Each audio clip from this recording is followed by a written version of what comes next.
스루프타임즈 2023년 3월 15일자 내용을 소개하도록 하겠습니다. 스루프타임즈는 생존 우선순위와 기업 및 국가의 이익을 테마로 하고 있습니다. 그리고 합리적 의사결정이었음은 생존 가능 여부에 따라 결정되어야 한다고 믿습니다. 구독, 좋아요는 제게 큰 에너지를 심어 주시는 게 되겠습니다. 그리고 1.5 배속을 보시기 바랍니다. 오늘 뉴스가 머릿기사 일면으로들 많이 나온 것 같습니다. 비상경제민생회의 주재한 윤 대통령, 첨단 산업은 핵심 성장 엔진, 중요한 건 속도. 조선비즈 김문관 기자의 보도 내용인데요. 15일 청와대 영빈관에서 개최했고, 수도권의 세계 최대 시스템 반도체 클러스터 구축, 반도체 등 6대 첨단 분야에 550조 이상 민간 투자, 첨단 산업 세액공제 확대 법안 빠른 시일 내에 통과하길, 야당한테 압박을 좀 넣는 거고, 국익을 위해서는 여야가 좀 더 다 같이 협조를 해야 될 거라고 생각을 합니다. 많이들 뉴스를 보셨기 때문에 일일이 얘기하는 것은 생략해도 될 것 같고요. 이것은 지금 미국 칩스법에 따른 대응으로 보입니다. 이유도 유사한 법이 통과됐고 이런 생각을 하면서 여러 뉴스 매체들을 좀 가져와서 편집을 해 봤는데요. 삼성, 용인의 세계 최대 시스템 반도체 단지 만든다. 조선일보, 이거는 조재희 기자인데 2042년까지 300조 투자, 기흥, 화성, 평택, 이천과 연결, 반도체 메가 클러스터.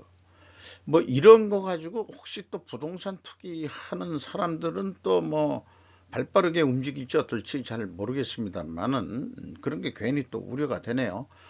머니투데이 김훈남 기자는 산업병 육성 전략을 이렇게 표를 잘 만들어 가지고 보도를 했습니다. 이렇게 시간을 들여서 이런 표를 만드는 자세가 또 좀 정성이 들어가 있다고 생각이 되네요.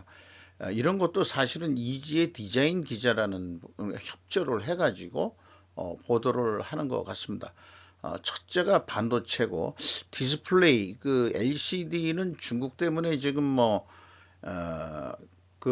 삼성 SDI 이미 접었고, LCD는 그 다음에 LG 디스플레이도 이제 접었고 그렇게 되는데 OLED 쪽으로 좀 이게 가야 되는 것 같겠죠. 2차 전지 역시 또 중요하고 바이오 다 중요하죠. 미래차 이것도 그렇고 로봇도 그렇고 이런 아주 미래 이 산업에 대한 방향을 잘 잡은 것 같습니다. 그렇긴 하지만은 이런 거를 다 잘한다 하더라도 저는 1차 제조업 기간 산업이 또 뒷받침되지 않으면은 안 된다 이렇게 생각을 합니다. 미중 갈등 더 이상 못 참아. 해외로 갈 투자 한국의 300조 반도체 무승부수. 요게 이제 헤럴드 경제 김지연 기자인데 요렇게 감성적인 표현하시면은 미국 이 바이든이 싫어할 텐데요. 미국 엉아가 아까 이 앞선 그런 표현들로 해서 뻔히 알고 있는 내용이기 때문에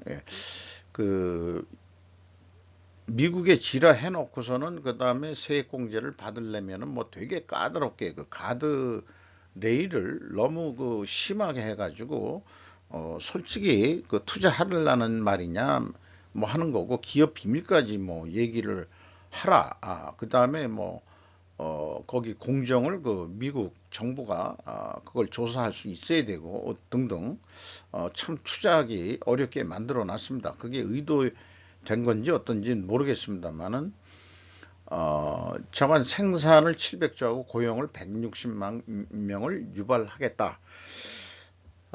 이게 그 평택에 가까운 데니까 평택이란 게 뭐가 있겠어요. 그 미군 기지가 있잖아요. 그런 데다가 좀 져야 좋을 것 같긴 같습니다. 근데 괜히 또 그 이게 이제 그 강제 수용령 이런 거가 안 되기 때문에 이제는 법상 뭐 보상 문제라든지 이런 것들이 발빠르게 그 돼야 될 거라고 생각을 합니다.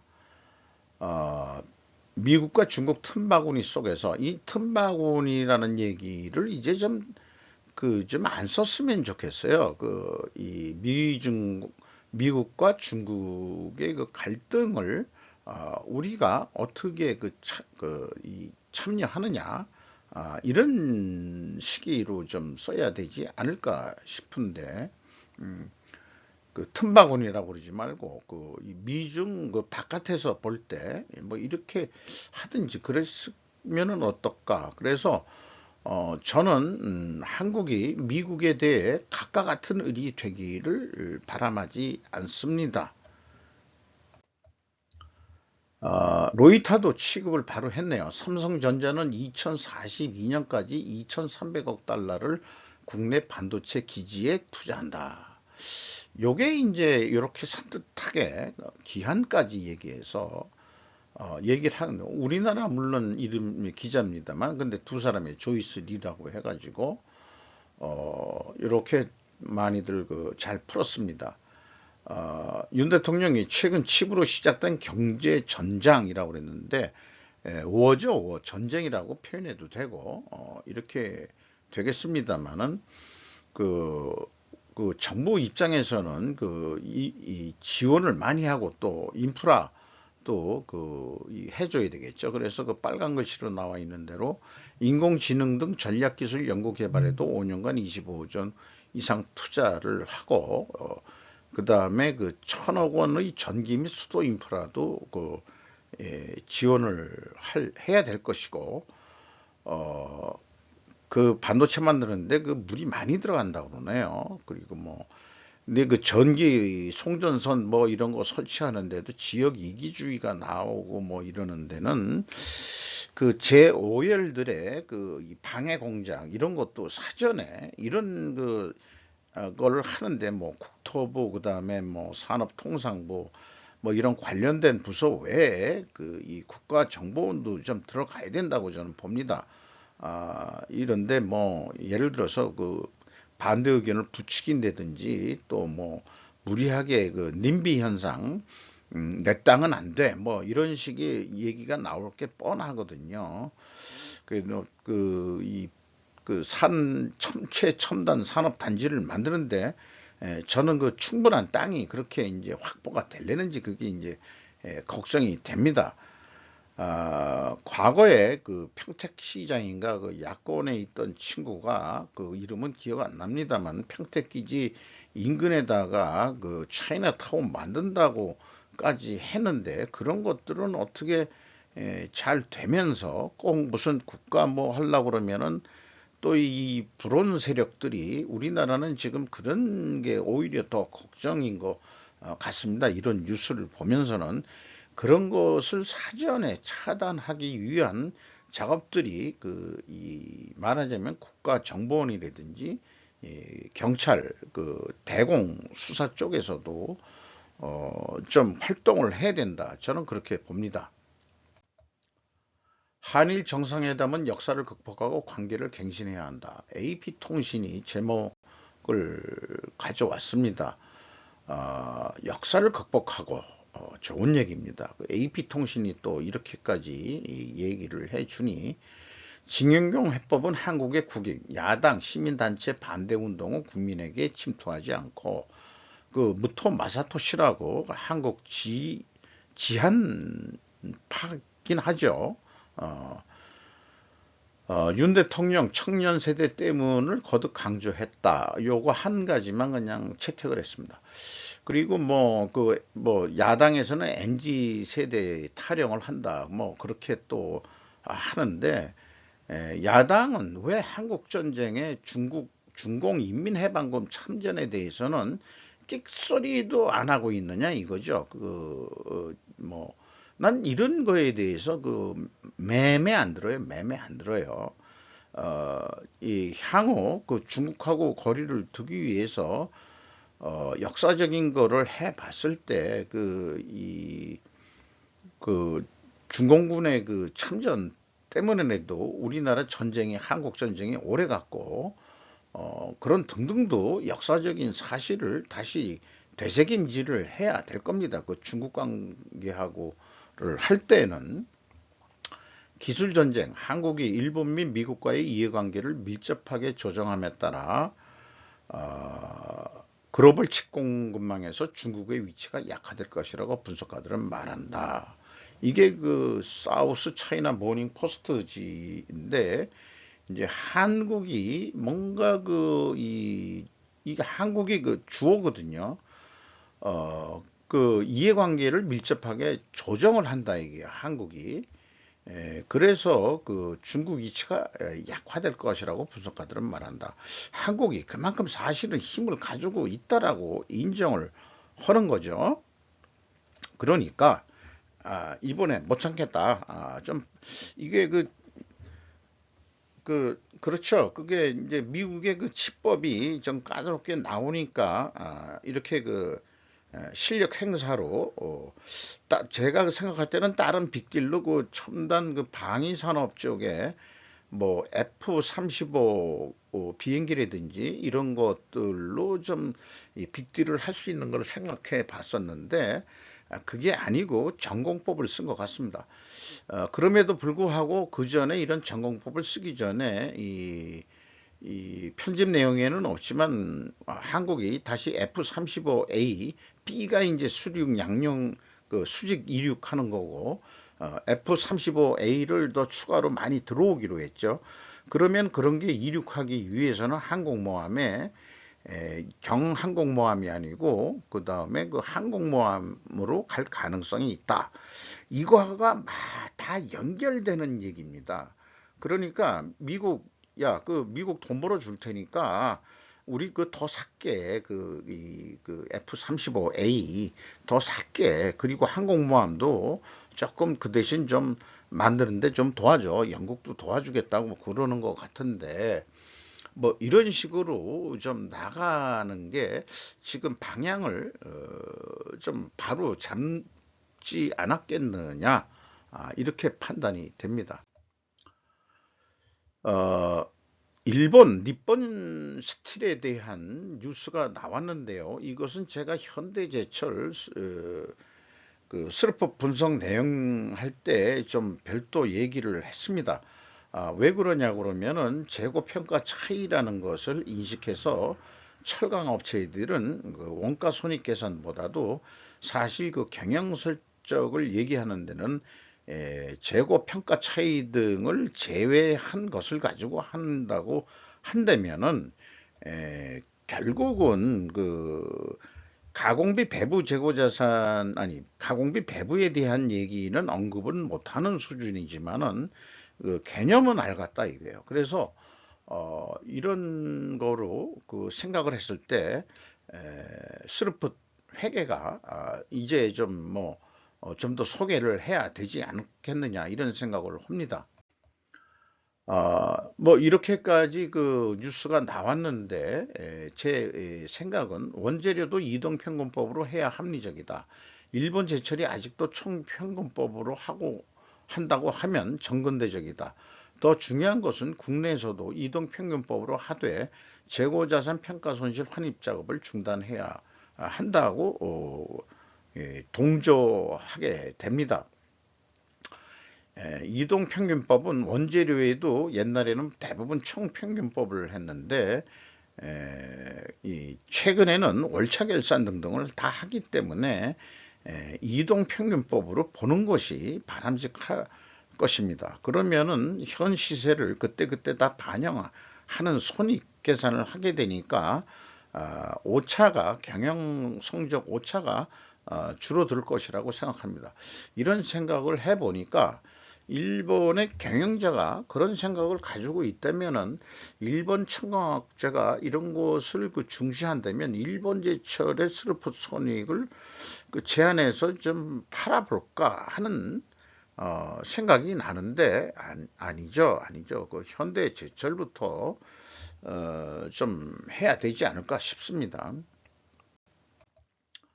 한일시아 트리오가 복원 가속도, 미 양자관계 진전 노력 매우 환영한다는 위키리크스 기사만 가져왔습니다. 제목만.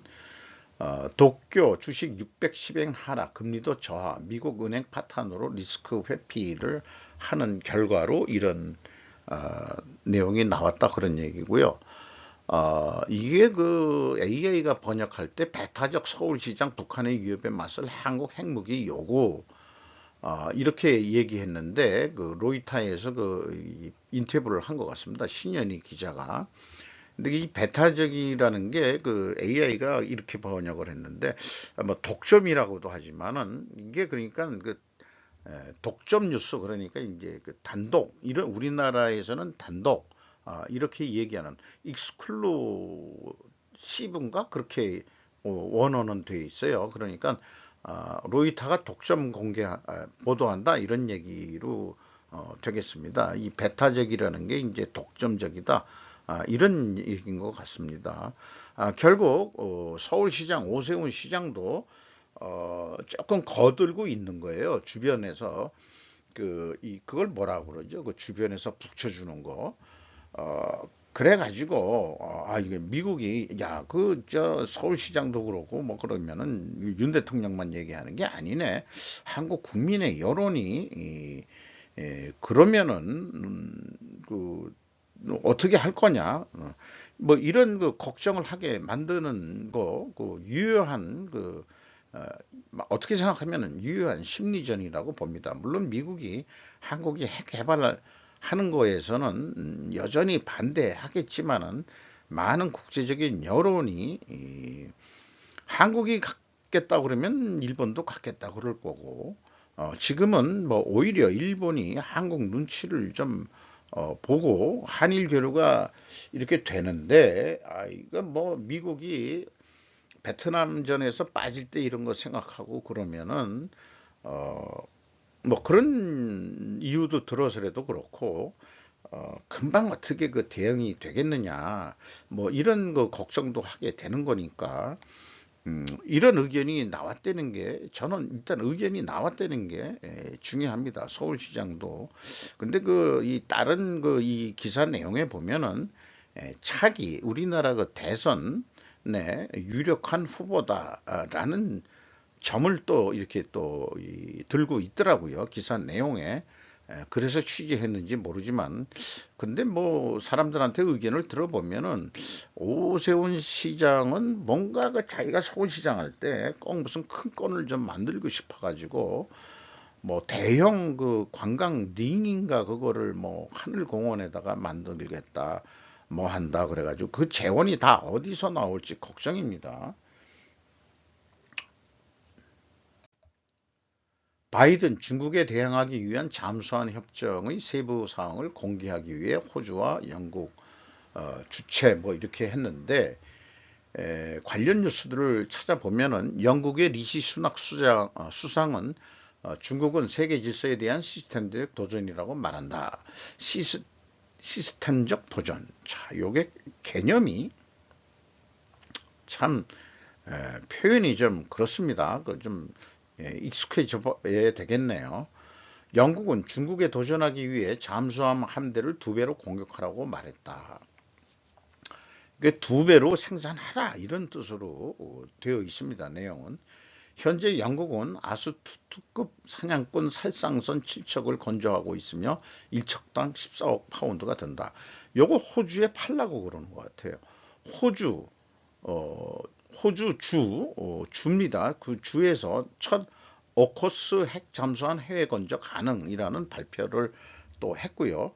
워싱턴 로이터는 월요일 샌디에이고에서 호주와 영국의 지도자들을 만나 캔버라의 사상 최대 규모의 방위 프로젝트에서 호주가 핵 추진 잠수함을 인수할 수 있는 방법을 발표할 것이다.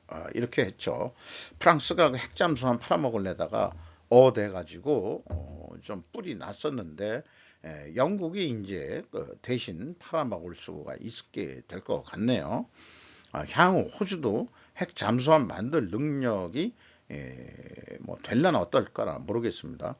이들 삼국은 인도 태평양 지역에서 중국에 대항하기 위한 노력의 일환으로 2021년 이른바 오커스 계획을 발표했다. 제가 중국 시진핑 입장에서는 그게 미국만 상대하는 게 아니고 다들 그 동맹들끼리 해가지고 중국을 그 미국이 사실상 지금 포위하는 전략이나 마찬가지인 거거든요. 그러면은 참 그리고 그 정치 지도자로서 어떻게 해야 될까? 참이 걱정도 되긴 되겠어요. 근데 그 야망 때문에가 문제죠. 독재자라는 게. 오히려 그 미국이 처음에 근데 그게 안 되는 모양이죠. 경제력이 좀 늘어나고 하고, 그 다음에 그 또 정치 권력을 한번 잡아본 입장에서는 그 권력을 놓기 쉽지도 않고, 중국이 말하자면 선거에 의한, 민주선거에 의한 임기가 사실 5년 공산당식이 아닌 국민투표에 의한 돈이 많이 들어갔지만은 그런 나라가 됐었다면은 조금 더 서로 이 세계가 평화로워질 텐데 하는 아쉬움이 남습니다. 현대차 로이터 그 보도 내용입니다. 제너럴 모터스 GM 인도 공장 인수에 줄을 서다. 실질적으로 그 제너럴 모터스에서 포기한 공장을 그 인수를 할 모양입니다. 한 6개월 내에 제가 그 읽었을 때는 그렇거든요. 여기에는 뭐 인용이 안 됐습니다만은 그런데 그 최종 계약은 관련 정부 당국 및 인수와 관련된 모든 이해관계자로부터 규제 승인을 받는 등 특정 조건을 충족해야 되지만 이게 우리가 뭐 충족을 좀 현대차의 사람들이 밀고 나가는 건 또 뭐 장기 아니겠습니까? 그래도 인도는 그 실질상 일본의 스즈키 자동차와 한국의 현대 자동차 시장 점유율이 60% 정도 되기 때문에 사실 인도 시장에선 고분분투해 가지고 미국 회사 포드하고 그다음에 GM도 그 영업을 중단했다니까 거긴 포기한 모양이니까 장관 한국이 인도에 이제 들어가서 잘 해서 또 우리나라가 먹고 사는데 국익에 큰 도움이 되기를 바랍니다. 인도 제2공장을 설립해 생산 능력을 높일 수 있게 됐다. 지금도 들어가 있는 공장이 있긴 있군요. 제2공장을 이라고 얘기를 하니까. 여섯 가죽 정신에 나타난 중국 경제의 악화만 뉴스 소크라라는 데인데 하이시 아이카 국제 언론이라고 되어 있습니다. 중국 심층 리포트 시정권 상기죄 과제는 경제이다. 뭐 그거는 알겠는데 여섯 가죽에 대해서 쭉 설명한 게 있어요. 사실 그 중국에서 얘기하는 그 여섯 가죽이라는 게 뭐 어떤 건지 모르지만은 좌우간 이 북한 김정은이 표현대로 하면은 김정은 동생이라고 얘기해도 되겠죠. 김정은 동생이 얘기한 식으로 보면은 중국도 고난의 행진의 정신을 가지고 해야 된다. 이런 것 같아요. 그래서 2월 22일 리거창이 마지막으로 구성된 국무원 상무회의를 주최했는데 그 회의에서 그는 정부의 권력은 인민이 줬다. 시정자는 반드시 국민의 여망에 따라야 한다고 강조했다. 이 이야기도 시진핑이 집권, 독재 및 개인 숭배를 풍자한 것이 아닌가 하고 화제가 됐었다. 그리고 3월 2일 중국의 양회가 열리기 직전 리거창이 국무원 사퇴 기념 촬영 활동에서 사람이 하는 것은 하늘이 하나님이 보고 있다. 하늘이 보고 있다라고 보도된 것도 있죠. 그는 최대한 자신의 원칙을 지키고 가급적 경제적 개혁 개방을 올해의 목표에 써놓은 외교적 전랑색을 눌렀다. 좀 부드러운 정책으로 가야 된다라고 이제 리거청은 떠나면서 얘기를 하는 거죠. 그리고 올해 경제 목표는 5%로 하고 시진핑이 새 국무원에게 큰 과제를 남겼는데 작년 3%를 예상했는데 3% 못했다고 그러죠. 어, 어쨌든 이상하게 이 리거창은 호의적인 호감이 가는 그런 입장입니다. 그 중국이 그 태자당하고 그 샹하이방하고 그다음에 이제 그 공천당 이 리거청이 공천당 출신인데 샹하이방은 다 제거가 됐죠. 이제 태자당 애들만 남아가지고 내부에 어떤 그 이 견제 세력들이 없는 진짜 일당 독재의 그 중국이 되면은 난 장기 독재자가 올해 좋은 꼴로 가는 거를 못 봤거든요. 좌우간 그 향후 어떻게 될지 매우 궁금합니다. KBS 추정 60분에서 마약이 일상이라는 북한 두만강에서 던진 필로폰이 우리나라에 오기까지라는 식으로 취재한 내용들을 소개했는데 저는 그게 중요한 게 아니고 중국 화학 공장에서 나오는 그 펜타닐 그 이 원료 그걸 가지고 멕시코에서 중국인들과 멕시코인들이 펜타닐을 만들어서 미국에 그 마약 판매로 한다고 그러는데 우리나라라고 안 들어왔겠냐 이게요. 그 펜타닐이 그 좀비 같이 만드는 또 그 이 마약에 의한 그 이 사망 사건들 이런 등등등이 있는데 이것도 그 필로폰 이런 그 히로뽕 그 양귀비 뭐 이런 거에서 출시된 거는 좀 비싸니까 펜타닌이 그렇게 싸다며요. 그러니까 그런 거를 좀 심층 밀착 취재해 주기를 바랍니다. 유럽판 IRA 인플레이션 감축법이라 불리는 CRMA 핵심 원자재법 발표를 앞두고 폐배터리 재활용 업체가 최대 수혜주다. 머니투데이 김사무엘 기자가 보도를 했습니다. 그래서 지금 주가가 오르는 관련 업체들 이름을 많이 들어봤어요. 다 이렇게 소개를 하고 있습니다. 미국 소비자 물가 6% 상승 8개월 연속 둔화. 6%가 연속 둔화예요? 이거 뭐 그런 식으로 또 나왔습니다. 이 사진을 그대로 가져온 것은 그 참 그 사진을 그 예술적으로 잘 찍었다. 어떤 여성이 그 이 손가방을 들고서 쇼핑 가방인 것 같은데 핸드백은 아니죠. 핸드백을 이렇게 들고 다니까. 어쨌든 이런 뉴스가 나왔네요. 중국이 GDP 세계 2위 일본의 3배에도 선진국이 될 수 없는 이유. 일본 입장에서는 이런 뉴스를 쓰고 싶겠죠.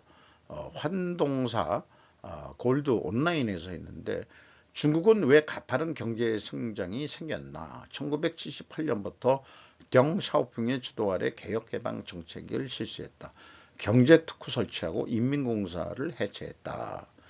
중국의 강점은 싸고 풍부한 노동력, 전 세계에서 투자가 몰리면서 중국에서 싸고 안정된 제조가 이루어진 것에서 세계의 공장으로 됐다. 자, 이게 이 원가 회계에 다 쇠뇌돼 있어가지고 그런 이 의사결정을 하는 거거든요. 근데 이제 중국도 경제가 발전하니까 임금이 오르고, 그렇다고 그러면은, 이 디커플링이라는 게 제가 스루프트에게서 재료비하고 경비하고는 디커플링해서 생각을 해야 된다. 이제 한꺼번에 플러스해서 제조원 거라고 생각하면은 안 된다. 다소 미국이 운영 경비가 많이 들더라도 핵심적인 것은 이 매출 변동비, 막 제조업이 되면은 이 재료비 가지고 결국은 승부를 보는 거기 때문에 그래서 미국이 리쇼링을 해서 다시 2차 대전 후에는 모든 게 우리는 아는 게 물건이라면 메이드 인 USA로 알고서 어렸을 때 컸거든요. 근데 요즘엔 메이드 인 USA라고 얘기하는 제품이 뭐 우리나라에 들어와서 판매되는 거 뭐 있습니까? 없죠. 메이드 인 다 차이나죠. 메이드 인 한자로 이야기하면 진화라고 발음하거든요. 메이드 인 진화 거거든요. 진화 거. 그렇습니다만은 이제 트럼프가 또 재집권 하려는지 모르지만은 트럼프가 내세웠던 것도 그거죠. 메이드 인 USA, 메이드 인 아메리카. 아메리카가 뭐 USA 얘기겠죠. 자, 그 싼 노동력이라고 한다면 이제는 그 인도로 가야 된다 하는 게 이제 일반 대세고요. 경제력은 있지만 중국이 선진국이 아닌 이유. 민주화, 자본주의화에서 일당 독재 체제가 무너질 가능성이 있기 때문이다. 그럴 것 같고요. CO2 등 세계적인 환경 문제에 대한 대응이 요구되기 때문이다. 중국 황사 계속해서 그 침공을 하고 있는 거죠. 이 무력으로만 침공하는 게 아니고 산업 굴뚝 공장 저기 또 동북지방이라든지 이런 쪽에서는 황사는 자연현상이지만은 거기에 굴뚝에서 나오는 그 CO2하고 오염 미세 물질 이런 것들이 한꺼번에 그 북한을 경우에서 남한까지 그 서해를 통해서도 그렇고 내려와 가지고 사실은 그 꼭 침략이 무력으로만 침략하는 게 아니고 자기네들도 고통이겠지만은 그게 와 가지고 저는 뭐 코비드 개방이 된다 그래도 그 완화된다 그래도 좀 써야 될 것 같아요. 봄철에는 중국이 계속 그 경제 발전하기 위해서 공장을 돌린다면은 그래서 사실은 그 중국을 산업화를 해야 될 게 아니고 미국의 그 전략은 원래는 한국도 농업 국가로 남기를 바랬대는데 박정희 대통령이 그렇게는 못하겠다 해가지고 구테타를 일으켜가지고 경제 발전을 시켰는데 성공을 했죠. 어쨌든 그렇습니다. 중국의 격차는 독특한 호적 제도에 따른 것. 그게 그 농민공으로 되어 있으면 원칙적으로 그 농민공이라는 게 이제 어떻게 생각하면은 이제 주소지를 못 바꾼다. 그러니까 그냥 상하이나 북경이나 이런 데 와서 그냥 농민공이라는 이름으로 일을 한다는 거죠. 동서 소득 격차가 너무 크다.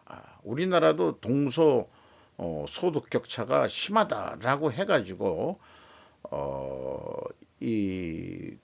그렇게 불만들이 있었죠. 동서 갈등은 지금도 아직까지 안 끝났어요. 저는 그렇게 생각합니다. 그래가지고 서부 대개발도 있지만 1대1로 포함하지만 1대1로도 이제는 뭐 유순하게 진행한다는 뉴스가 좀 언뜻 비쳤습니다. 재원 탕진해가지고 뭐 그런 상태 아닌가 그렇게 느껴집니다. 그리고 또 중국의 엄격한 SNS 규제가 또 문제고 그런데다가 중국의 경제 당면 과제는 급등하는 인건비에다 저출산 고령화 이런 것 때문에 선진국이 될 수는 없다.